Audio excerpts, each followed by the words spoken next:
శుభోదయం.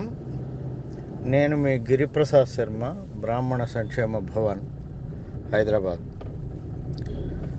తెలుగు రాష్ట్రాల్లో ఉన్న బ్రాహ్మణ సంఘాల నాయకులకు, పెద్దలకు, అలాగే బ్రాహ్మణ కుటుంబాలకు కూడా ఒక విజ్ఞప్తి. ఈరోజు అర్చక సంఘాలు, బ్రాహ్మణ సంఘాలు, మహిళా సంఘాలు ఎన్ని ఉన్నా మనమందరం కూడా ఒక తల్లి కడుపులో పుట్టకపోయినా బ్రాహ్మణ్యాన్ని కాపాడడానికి ఎన్నో రకాలైన శక్తివంచన లేకుండా ప్రయత్నాలు చేస్తున్నాం. మనకు ఈనాడున్న పరిస్థితిలో ప్రభుత్వాలు మన వైపు చూడడం లేదు. ఒకటి.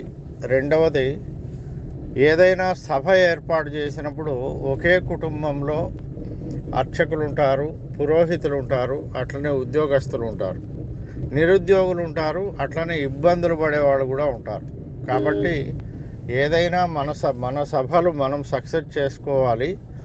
ఆ సభలు సక్సెస్ చేసుకునే విషయంలో మనం ఏమాత్రం నిర్లక్ష్యం వహించినా కూడా ఆ ఎఫెక్ట్ మన ఫ్యూచర్ పైన పడుతుందనేది యథార్థం. ఎవరు ఏమీ చేయలేదు, ఎవరూ రారు అని ఆవేదనతో ఎన్నో బ్రాహ్మణ కుటుంబాలు ఈరోజు ఇబ్బందులు పడి అటు మీడియాకు కానీ లేకుంటే వాట్సాప్లో కానీ వాళ్ళు రిక్వెస్ట్లు పెడుతున్న సందర్భం అయితే ఉంది. అయితే ఈ సందర్భంలో మరి ఎవరితో చెప్పాలి, ఎలా చేయాలి అని సందేహాలు కొన్ని వేల కుటుంబాలకు ఉన్నాయి. ఏదైనా ఒక సమస్య వచ్చినప్పుడు, ఉద్యోగ సమస్య కావచ్చు, ఆర్థిక సమస్య కావచ్చు, వైద్యం ఏదైనా ఆపరేషన్ ఉన్నప్పుడు, హాస్పిటల్లో ఉన్నప్పుడు ఇబ్బందులు కావచ్చు, రకరకాలైన సమస్యలు ఈరోజు మన బ్రాహ్మణ సమాజం ముందు ఉన్నాయి. మరి రకరకాలైన సమస్యలు ఉన్నప్పుడు ఆ సమస్యలకు పరిష్కార దిశగా ఎవరు చేస్తారు, వాళ్ళ పేరు చెప్పి వాళ్ళ దగ్గరికి పోవాలి అనే కంటే మీ దగ్గర ఉన్న బ్రాహ్మణ సంఘంలో సభ్యత్వం తీసుకోవాలి. మీరు మొట్టమొదలు చేయాల్సిన అంశం. రకరకాలైన ఏదేదో పనులకు ఇప్పుడు బయట షికార్లు పోతాం, భోజనాలు చేస్తాం, హోటళ్ళకు పోతాం, పిల్లల్ని తీసుకొని పోతాం, భార్యను తీసుకొని పోతాం, బయటికి అన్ని రకాలు చేస్తున్నాం. సమయం వృధా బాగానే చేస్తున్నాం. ఎవరు అడగడం లేదు. 4 వేళ్ళు నోట్లోకి వెళ్తున్నాయంటే ఇప్పుడు ఈరోజు డబ్బులు ఉన్నాయి, ఆస్తి ఉంది, డబ్బులు ఉన్నాయి, ఎవరికి కాబట్టి వేళాకోళంగా వాళ్ళు ఏదో పెడతారు, నాకేమిటి అని అనుకుంటున్నారు. మీరు అంత డబ్బులు ఉన్నా, ఆస్తి ఉన్నా ఆకస్మికంగా ఎక్కడన్నా పడితే వెంటనే స్పందించేది ఒక బ్రాహ్మణ సంఘం మాత్రమే. ఇది గుర్తుపెట్టుకోండి. లేదా మీరు వాట్సాప్లో చాలా మేధావితనంగా చాలామంది ఆయన ఒక అర్చకుడు, లేదా ఆయన ఒక పురోహితుడు, లేదా ఆయన ఒక బ్రాహ్మణుడు అని మీరు పెట్టంగానే వెంటనే గ్రూపుల్లోకి షేర్ చేసి అయ్యో పాపం అని ముందుకు వచ్చే వాళ్ళు బ్రాహ్మణ పెద్దలు. మరి సమావేశాలు పెట్టినప్పుడు అవసరం కొద్దీ మనుషులు అన్నట్టుగా ప్రవర్తించకుండా ఆ సమావేశాలకు ఎప్పుడైతే బ్రాహ్మణులు తమ వంతుగా ఇంటికి ఒకరు వస్తారో ఆ రోజు విజయం సాధిస్తాం. రాజకీయాల్లో మాట్లాడుతున్నారు, సభల్లో మాట్లాడుతున్నారు, అన్నీ బాగానే ఉన్నాయి. కానీ మన వంతుగా మనం ఏం చేస్తున్నాము అనేది మాత్రం ఎక్కడ కూడా కనిపించట్లేదు. పౌరోహిత్యం చేసేవాళ్ళు, అర్చకత్వం చేసేవాళ్ళు, దేవాలయాలు ఉన్నాయి, కార్యక్రమాలు ఉన్నాయి, రాలేకపోవచ్చు మీరు. కానీ మీ కుటుంబంలో మీ భార్య, పిల్లలు, లేదా బాబాయో, అత్తనో, మామనో ఎవరినో కానీ పంపండి బాధ్యతగా. అంటే మనము వివాహాలకు లేదా నిశ్చితార్థాలకు లేదా శుభకార్యాలకు మన ఇళ్లలో అయితే వాళ్ళు వచ్చారు, మనం పోవాలి, వాళ్ళు వచ్చారు ఆ రోజు కాబట్టి మనం పోవాలి, ఈ లెక్కలు ఉంటాయి చాలా మటుకు. అట్లాంటివి మానేసి ఎప్పుడు కూడా భవిష్యత్తులో బ్రాహ్మణుల పాత్ర నిలవాలి అంటే ప్రతి ఒక్కళ్ళు కూడా బాధ్యతగా తీసుకోవాలి. అప్పుడు మాత్రమే మనకు ఏదైనా కన్వీనియంట్గా ఉంటుంది. ప్రతి కుటుంబంలో నుంచి ఏదైనా సభ పెట్టారు అంటే వెంటనే మన కుటుంబం నుంచి ఒకరు వెళ్ళాలి అనే నిర్ణయానికి రావాలి. ఈరోజు రాష్ట్ర వ్యాప్తంగా ప్రధానమంత్రి మోడీ గారి ద్వారా, అంటే ఇది బీజేపీ పార్టీ అనుకోకండి, ధర్మానికి నిలబడి ఎన్నో సాధ్యమైన, చూడండి ఇంతకాలం లేనిది ఇప్పుడు అయోధ్య రామ మందిరం దగ్గర నుంచి తీసుకుంటే ప్రతి విషయంలో కూడా మోడీ గారు కావచ్చు, మన ఆదిత్యనాథ్ కావచ్చు, వాళ్ళెవరో ఎక్కడో యూపీ వాళ్ళు అయినా కూడా ఏదైనా ముందుకొచ్చి చేస్తున్నారు కాబట్టి రేపు పొద్దున ఎవరో మనకు వ్యతిరేకులు ప్రధానమంత్రిగా వస్తే ఆ రోజు ఇప్పుడు చూడండి, కంపారిజన్ విత్ ది తెలంగాణ ప్రభుత్వం తీసుకోండి. ముఖ్యమంత్రి కేసీఆర్ గారి వ్యక్తిగత విషయాలు మనకొద్దు, కానీ ముఖ్యమంత్రి కేసీఆర్ ఉన్నప్పుడు మిమ్మల్ని పిలిచి కూర్చోబెట్టి ప్రతి ఒక్కటి చేశారు. అంటే ఆయనకు జీవితాంతము మనమేమి ఇది చేయమని కాదు. కానీ ఇప్పుడు రేవంత్ రెడ్డి గారు వచ్చిన తర్వాత ఏం జరుగుతూ ఉంది చూడండి. ఇప్పుడప్పుడే అర్చక సంఘాలు మేము అక్కడికి పోయి అసెంబ్లీ దగ్గర బైఠాయించి చలో సెక్రటేరియట్ అని పెట్టారు. ఈ పరిస్థితి తెలంగాణ ప్రభుత్వంలో మన కేసీఆర్ గారు ఉన్నప్పుడు వచ్చిందా? రాలేదు. ఎందుకు? ఎప్పటికప్పుడు ఏదైనా ఆయన సానుకూలంగా ఆయన వ్యవహరించేవాళ్ళు. కాబట్టి ఇట్లాంటివి రావాలి అంటే నేడు మల్కాజ్గిరి ఎంపీగా మన ఎవరు ప్రసాద్ వేస్తున్నాడు, వైష్ణవి ప్రసాద్. అట్లనే వెల్లాల రామ్మోహన్ గారు ఉన్నారు. అట్లనే ఇప్పుడు పానుగంటి చంద్రమౌళి గారు కూడా నిల్చుంటున్నారు అంటున్నారు. అట్లనే బ్రాహ్మణ ప్రముఖుల్లో కొంతమంది 5-6 మంది నుంచి ఈ ఎంపీ ఎన్నికల్లో పోటీ చేస్తున్నారు. వాడు గెలిస్తే నాకేమిటి అనే నిర్లక్ష్య ధోరణి పక్కకు పెట్టి మనము మన బాధ్యతగా, నువ్వేసేది ఒకటే ఓటు అయి ఉండొచ్చు, కానీ అలా కొన్ని లక్షల మంది బ్రాహ్మణ కుటుంబాలు ఉన్నాయి. అట్లా మనం ముందుకు కదిలి మన వాళ్ళకి వేస్తే ఓడుతా వాడు గెలుస్తాడా ఏమిటి, వాడు చేసేదేమిటి అనే నిర్లక్ష్య ధోరణి వద్దు. ఎవరైతే గెలిచి ఏదైనా చేస్తారో, ఇప్పుడు చూడండి శ్రీధర్ బాబు గారు ఉన్నారు. కాంగ్రెస్ గవర్నమెంట్ వచ్చి ఈ రోజు వరకు ఒక్క ప్రకటన ఇవ్వలేదు బ్రాహ్మణ పరిషత్తు పైన. కానీ ఇప్పుడు బ్రాహ్మణ పరిషత్తు సంక్షేమ పరిషత్తులో విదేశీ విద్యకు వెళ్ళిన విద్యార్థులందరూ సగం డబ్బులు పడి ఆ ఫీజులు కట్టుకోలేక నానా తిప్పలు పడుతున్నారు. ల్యాప్స్ అయిపోయే పరిస్థితికి వచ్చింది. బెస్ట్ స్కీమ్లో చాలామందికి లెటర్లు ఇచ్చారు, వాళ్ళకి డబ్బులు పడలేదు. మరి ఇన్ని ఉంటే పెండింగ్ దాదాపు 30 కోట్ల రూపాయల బడ్జెట్ పెండింగ్ ఉంది. ఒకవైపు రమణాచారి గారు కూడా రీసెంట్లీ ఆయన కలిసి ఒక లెటర్ కూడా ఇచ్చారు. అందరూ వెళ్తున్నారు, సెలవులు కప్పుతున్నారు, వస్తున్నారు. ఈ యొక్క పరిస్థితి ఈరోజు ఉన్నది. మరి ఐటీ శాఖ మంత్రి మాథ్యులు గారు, శ్రీధర్ బాబు గారు ఈ రోజు వరకు కూడా ఒక స్టేట్మెంట్ ఇవ్వలేదు. అంటే ఏమిటి? ప్రెజర్ లేదు, దెర్ ఈజ్ నో ప్రెజర్. అంటే కనీసం కనిపించాలి ఎక్కడన్నా, ఇగో ఇక్కడ ఉన్నారు, వీళ్ళ సమస్య ఉన్నదని. ఇప్పుడు బీసీ కులగణన ఎలా అయింది? మరి బీసీ కులగణన ఎందుకు అయింది? ఎంతోమందిని, వేల మంది, లక్షల మందిని కూడగట్టుకొని వాళ్ళు సభలు సమావేశాలు పెట్టి ప్రభుత్వాన్ని మెడలు వంచే అనే పదం వాడి ఈరోజు బీసీ కులగణన చేస్తున్నారు. మరి వాట్ అబౌట్ అస్? అందుకనే ఒక సరి అయిన సమాధానము, ప్రభుత్వంలో చలనము మన పైన చూపెట్టాలి అంటే ఆ ప్రభావం చూపెట్టడానికి మన వంతుగా మన ఇంట్లో ఉన్న వాళ్ళని టీవీ చూస్తూ కూర్చుంటారు, షికార్లకు వెళ్తారు, షాపింగ్లకు వెళ్తారు. దాని బదులు బ్రాహ్మణ సంఘాల మీటింగులకు రండి, మీకు ఏం పోయేది? ఇంత అన్నం పెడతారు, శుచిగా శుభ్రతగా మంచిగా భోజనం చేయండి. మీ వంతు ఏదో వచ్చి భోజనం చేసిపోయే కంటే మీ వంతు ఒక చిన్న ఇంటి దగ్గర నుంచినే ఆ పాంప్లెట్ రాస్తారు, ఏ విషయము దేని గురించి మీటింగ్ పెడుతున్నారని. మీ అభిప్రాయాన్ని ఒక పేపర్లో రాసి తెచ్చి వాళ్ళ మొగాన పడేసిపోండి. ఫలానా వాళ్ళు ఇలా మాట్లాడారు, ఇలా చెప్పారు అని చెప్పి వాళ్ళు మళ్ళీ దాన్ని వెరిఫై చేసుకుంటారు. కాబట్టి తీవ్రమైన నిర్లక్ష్యం అనేది మన బ్రాహ్మణ సమాజంలో ఈరోజు ఉంది.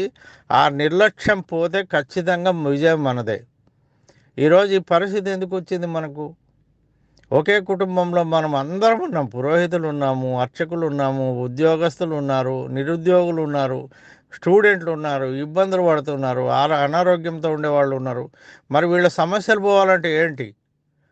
ఇంటిలోంచి బయటికి రండి. మీరు ఎంతసేపు నాకేం పట్టింది, వాడెవడో వస్తే నాకేమిటి, నీకేమిటి కాదు. నీలాంటి వాళ్ళకి చాలామందికి ఉపయోగపడతారు. మనకు ఉపయోగపడితేనే మనం వెళ్ళాలి అనుకుంటే there is no result, future రిజల్టే ఉండదు మనకు. నీ కష్టం వచ్చినప్పుడు, ఇప్పుడు డబ్బులు ఉండే వాళ్ళకు డబ్బులు లేని వాళ్ళకి ఇప్పుడు 3-4 కేటగిరీలు ఉన్నారు మన వాళ్ళలో. ఆ 4 కేటగిరీస్లో కూడా నిర్లక్ష్యం ఉంది. అసలే లేక ఎవరైనా ఏమన్నా ఇస్తారా అని ఇబ్బంది పడే వాళ్ళు ఉన్నారు. రెండో కేటగిరీ ఏంటంటే ఇప్పుడు అర్చకులు, పురోహితులు, ఏదైనా ఏది వ్యాపారం చేసేవాళ్ళు, ఉద్యోగస్తులు, ఈ నలుగురు కూడా మీ పనులలో మీరు వెళ్ళిపోతున్నారు. వెళ్ళిపోండి, ఎవరు వద్దనలేదు. మీ పనులు చేసుకోండి, డబ్బులు సంపాదించండి. కానీ behalf of you you have to send a person from your family. ఒక్క ఒక్క మనిషిని మీకు చెప్పండి, ఇగో ఇదేదో వచ్చింది చూడమ్మా, పోయిరాపో, ఆటోకు 200 అయింది నేను ఇస్తా, పోయిరాపో. ఏం ఏం చెప్తే ఏం తప్పేముంది మీకు? అరే బ్రాహ్మణ కుటుంబాలు ఈ సభలు పెట్టి వాళ్ళు వందల మంది వస్తారు. ఇప్పుడు నిన్న ఎంత సిగ్గుచేటు పివి నరసింహారావు గారు అక్కడ ఆ, బాగా పెద్ద ఎత్తున ర్యాలీ తీద్దామని పెడితే ఎవడు పోయి నడవాలి, ఏమొస్తుంది మనకు అని మాట్లాడిన వాళ్ళు ఉన్నారు. ఏమొస్తుంది కాదు, భారత రత్నే వచ్చింది మనకు. అది పివి నరసింహారావుకి వచ్చినట్లు కాదు, మనకు వచ్చినట్టు. ఆ భావన లేకపోతే ఎట్లా మీకు? మీ కుటుంబ సభ్యుల్లో ఎవరికైనా ఇబ్బంది అయితే ఇట్లనే మాట్లాడతారా మీరు? ఎవరో ఒకరు హెల్ప్ చేయండి, మీరు బ్రాహ్మణ సంఘం కదా అని అప్పుడు రాగాలు తీస్తారు. అప్పుడు రాగాలు తీయడం కాదు, మీరు ముందు నుంచి మమేకమై పని చేయాలి. మీరు మీ దగ్గర ఉన్న బ్రాహ్మణ సంఘాల్లో సభ్యత్వం ఎందుకు తీసుకోరు? మాకేమవసరం అండి? అవసరం లేదండి. లక్షల లక్షల కోట్లు ఉండే వాళ్ళు కూడా ఉన్నారు దానిలో సభ్యులుగా. ఎందుకున్నారు? పొద్దుపోకున్నారా? మీరు ఇళ్ళ దగ్గర కూర్చొని అసలు ఎంత టైం వేస్ట్ చేస్తున్నారంటే, అరే ఇంట్లో పిల్లలకు చూపియండి, ఇగో ఇట్లా ఉంది, రేపు పొద్దున్న నాన్న నీకు రిజర్వేషన్ ఉండదురా, ఈడబ్ల్యూఎస్ కోటాలో పోవాలరా, ఈడబ్ల్యూఎస్ పెట్టాలంటే మళ్ళీ పరిషత్ ఉండాలిరా, కార్పొరేషన్ ఉండాలి, దానికోసం మనం గట్టిగా ప్రయత్నం చేయాలి నాన్న, అక్కడ నిలబడు ఉండు, కాస్త అందరూ పెద్దవాళ్ళతో మాట్లాడు, పిల్లలకు చెప్పేకి ఏమవుతుంది మీకు? వాడు ఫేస్బుక్ చాటింగు, 50,000 1,00,000 పెట్టి ఫోను, మోటార్ సైకిల్, లేకుంటే ఇంకో దగ్గరికి వెళ్తామంటే అన్నిటికీ డబ్బులు ఇచ్చి అన్ని సాకారం చేస్తారే. బ్రాహ్మణ సంఘాలు మీటింగ్ పెడితే మీకు ఏమవుతుంది పంపించడానికి? అంటే మీకు మీ అబ్బాయికి ఏమన్నా ప్రాబ్లం వస్తే మాత్రం వెంటనే విదేశీ విద్య ఎవరిస్తున్నారు వెళ్ళి కనుక్కో. రమణాచారి గారు తెలుసు, వాళ్ళు తెలుసు, దర్శనం శర్మ గారు తెలుసు, హనుమంతాచార్య గారు తెలుసు, ఇంకొకరు తెలుసు. ఏమిటది? అంటే అవసరం వచ్చినప్పుడే ప్రభుత్వాలు మీకు పని చేయాలనా? బాధ్యత లేదా మీకు? ఇంట్లో స్టూడెంట్స్ ఉన్నారు, మీ ఆ చదువుల కోసం ఇబ్బంది పడుతున్నారు. మీకు ఇబ్బంది లేకపోవచ్చు, బ్యాంకులో ఆరాంగా చెక్కు కట్టేస్తుండొచ్చు. కానీ ఆ డబ్బులు కట్టలేక 10 మందితో అడిగే బ్రాహ్మణ కుటుంబాలు వందల వేల మంది ఉన్నారు. కాబట్టి ఒకరి కోసమైనా మీరు స్పందించండి. మనకు భోజనం నడుస్తుంది కదా అంటే కాదు, రేపు పొద్దున మీరు ఇబ్బందులు పడి హాస్పిటల్లో పడితే అక్కడ చేసేది ఎవరు? కాబట్టి ఏ విషయంలో కూడా మీరు నిర్లక్ష్యం వద్దు. బ్రాహ్మణ కుటుంబాల నిర్లక్ష్యమే ఈరోజు మన ఈ పరిస్థితికి కారణం. మీరేమి సంధ్యావందనం చేసి 24 గంటలు అగ్నిహోత్రం చేసి రమ్మని ఎవడు చెప్పలే. కనీసం బాధ్యతగా స్పందించండి. మీ దగ్గర ఉన్న బ్రాహ్మణ సంఘాలకు వెళ్ళి సభ్యత్వం తీసుకోండి.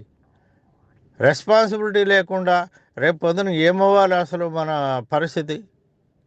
అన్ని కులాల వాళ్ళు బాగానే ఉన్నారు, వాళ్ళు పోయి ప్రభుత్వంతో డైరెక్ట్ కలుస్తున్నారు.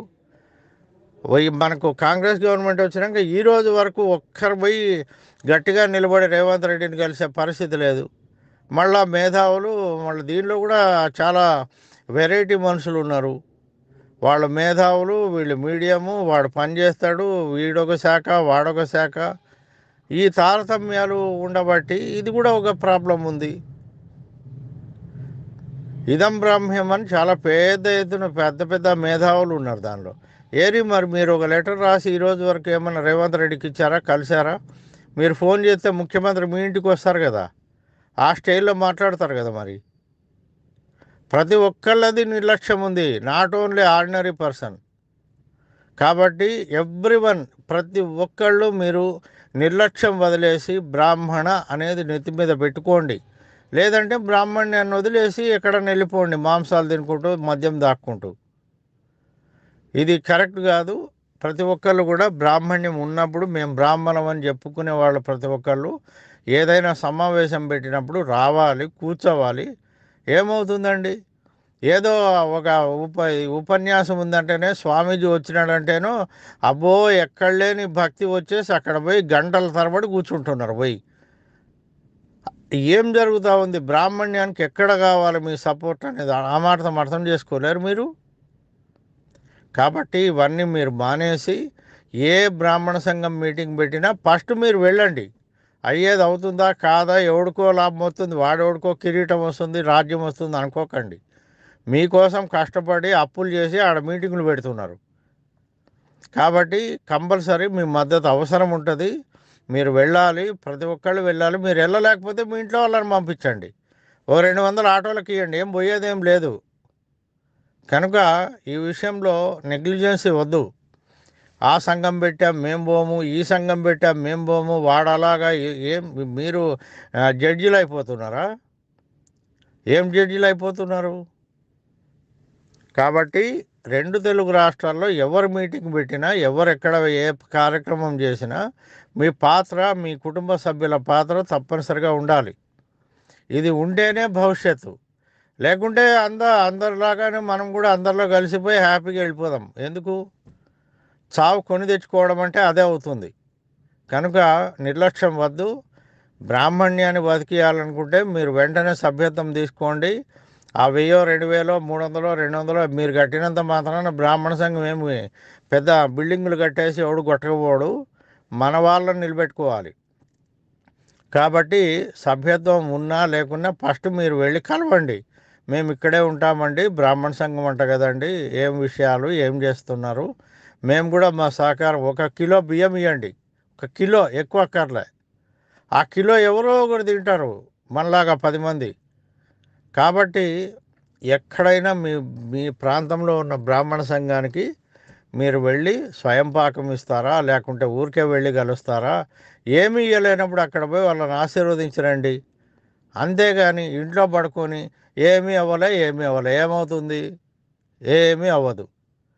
జై బ్రాహ్మణ్. గిరిప్రసాద్ శర్మ, బ్రాహ్మణ సంక్షేమ భవన్, హైదరాబాద్. ఏదైనా విషయం ఉంటే మీరు 9701609689 ఈ నెంబర్కి నాకు మెసేజ్ పెట్టండి. ఖచ్చితంగా బ్రాహ్మణ్యం భవిష్యత్తులో బాగుపడాలనే ఉద్దేశంతోనే చెప్పాను. ఎవరికో ఏదో జరిగినాక రెస్పాండ్ అయ్యే కంటే చాలా అనర్థాలు కూడా జరుగుతున్నాయి.